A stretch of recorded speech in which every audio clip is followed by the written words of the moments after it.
À Toulouse, les ténors ne sont plus tout seuls. Un grand théâtre, un auditorium, un zénith, un musée d'art contemporain. À l'orée de l'an 2000, la ville se dote d'équipements culturels à la hauteur de ses ambitions. Une entreprise vient facilement de la région parisienne vers Toulouse parce que les gens savent qu'à Toulouse, ils ne vont pas tomber dans un désert culturel, mais au contraire dans une ville qui peut offrir une gamme d'activités extrêmement diversifiée.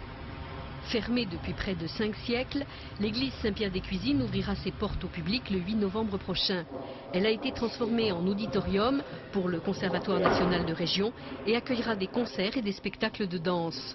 Sous les 400 places assises, la crypte a été préservée, tout comme les clous où l'armée napoléonienne accrochait les harnachements des chevaux qu'elle hébergeait au premier étage. L'église a retrouvé tout son volume et même récupéré un mur du XIIIe siècle qui avait disparu. On comprend l'angoisse de celui qui l'a bâti et qui l'a pensé à l'origine. Oui. C'est ça qui est émouvant. Ça, c'est très émouvant parce que c'est se remettre dans sa pensée. Ici, les 9000 places du Zénith seront exclusivement rock ou variété, mais sans un décibel de nuisance sonore, puisque les Zéniths obéissent à des normes draconiennes en matière d'isolation phonique, d'acoustique et de sonorisation. Vérification lors du premier concert vers avril 99. Puis, ce sera au tour du musée d'art contemporain d'ouvrir ses portes en novembre 99 dans les locaux des anciens abattoirs construits par Urbain Vitry au siècle dernier, ce qui vaut bien une distorsion linguistique.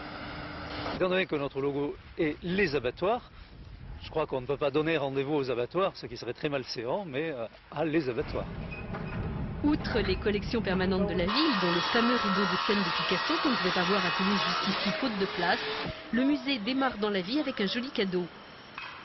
Il y aura ce dépôt magistral que nous octroie le Musée national d'art moderne, en l'occurrence la collection Cordier, dont on avait vu des éléments jacobins il y a, je crois, 1 an et demi.